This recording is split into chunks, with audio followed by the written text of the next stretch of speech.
So, remember in our last video when all this happened? Yeah, it is. It is. 700 days. 700 days. 700 days. I know. They're boarding now. You're a big Jessie, look! 2 months. I love you too. Go see me. Every day we dance and life's been smiling. We're not young. Yeah, that's not happening anymore.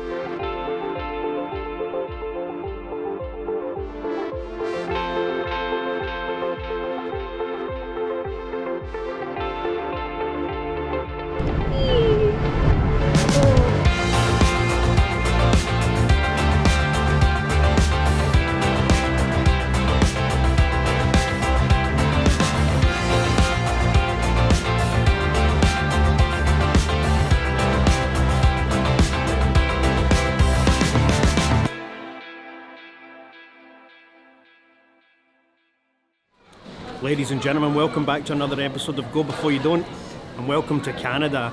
I've just landed in Toronto, and I could not be more excited about that. So there will be no long distance relationship between Kalisi and I. Well, there was, but only for like a couple of weeks. We had originally planned on doing it until May, but our plans changed so quickly, so we're having to abandon it. But we did have genuine intentions to do it. I just flew here from Gatwick, London, and Kalisi is on her way up from Orlando, Florida, and I think her flight just landed. I've been tracking it on this this American Airlines website. It says she landed a few minutes ago, but if her immigration experience was anything like mine, then she's going to be a while yet. It took like probably over an hour. I didn't time it, but I think she'll be a while. But I'm going to be waiting for her at the arrivals gate, and it's going to be so good to see her. We're here on a working holiday visa, and this is the third country that I've entered on a working holiday visa. I've been to Australia for 2 years. I spent over a year in New Zealand on a holiday visa, working holiday visa, and now Canada is next on my list, and I'm so excited. It's just a great feeling when you come into a new country and you don't know what's lying ahead, and you don't know what experiences you're going to have, and it's going to be fantastic. That Miami flight AA2569 is the one that she was on, and it says she arrived at 5:15. It's now 5:34, so I reckon she's in immigration.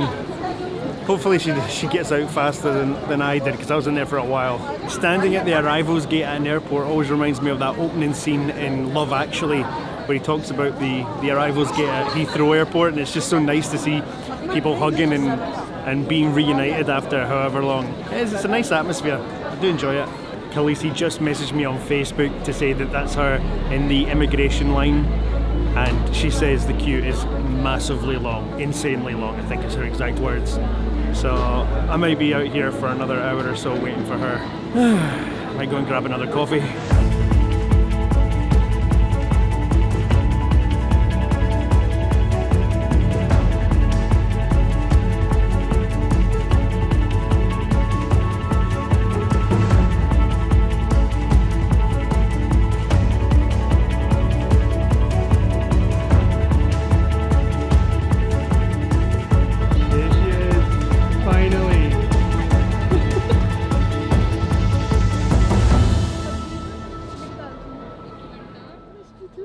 How was your flight? It was fine. It was really short. Mine was very long. Why? Guess what happened? I need to tell you a story. What? So, when we first got onto the flight, I was in row 20, but I accidentally got into row 19.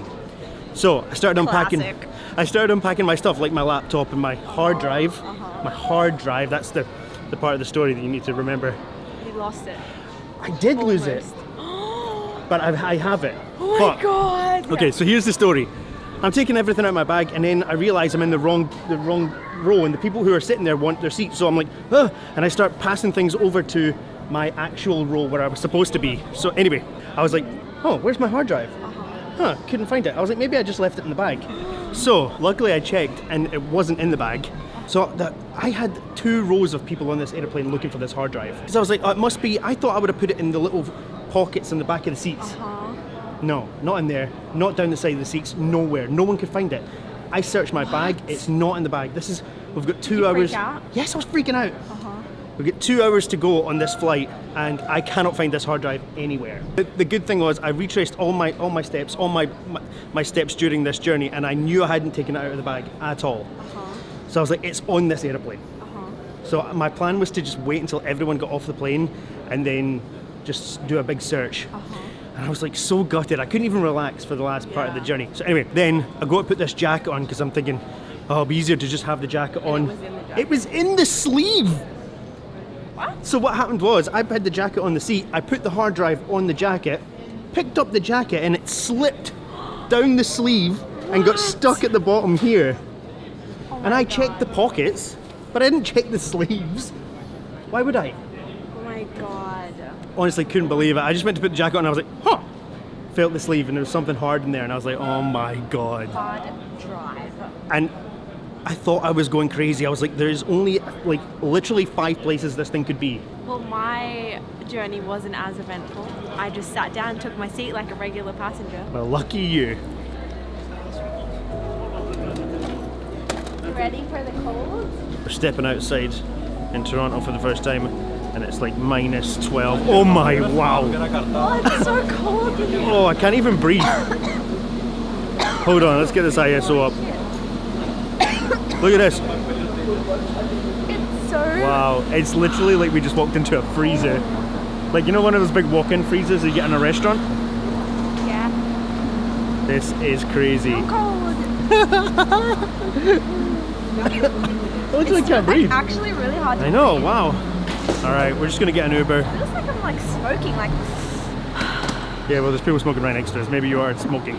Maybe you're secondhand smoking. And look, there's a lot of smoke coming out of it. Right, let's That's why it's hard let's to go breathe. figure out how to get an Uber. We're gonna get an Uber. We're actually couch surfing here in Toronto for the first 4 nights. My zipper just snapped right off my jacket whilst we're waiting for our Uber. And I've no idea why. I think it's the cold. It has to be the cold. This has been fine for years. And then Have a close up of that. all of a sudden, Wait a sec. snapped. That is mental. It's so cold here, it's ridiculous. Oh my god.